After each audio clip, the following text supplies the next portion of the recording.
A 21-year-old woman from Washington is charged with federal crimes tonight in connection with the shooting death of a U.S. Border Patrol agent on the East Coast.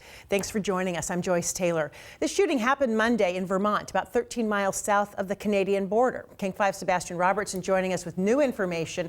And Sebastian, we have learned that federal investigators were surveilling this woman before the shooting.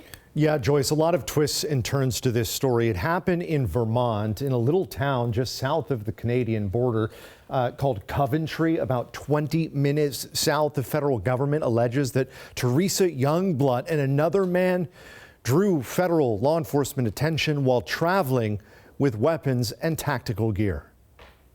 21-year-old Teresa Youngblut of Washington State is facing 2 weapons charges and the possibility of life in prison after the shooting death of a Border Patrol agent during a traffic stop in Vermont.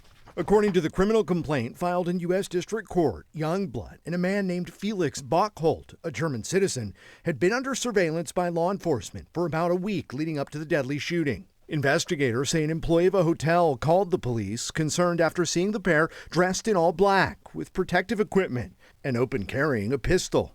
Tuesday, Border Patrol agents pulled over the vehicle they were riding in to conduct an immigration inspection. That's when they allege Youngblut, the driver of the vehicle, opened fire. Inside the vehicle the two were driving, authorities recovered various pieces of tactical gear, including a ballistic helmet, night vision goggles, firearms, and ammunition. As the investigation continues, the community is mourning the loss of Border Patrol agent David Chris Maland.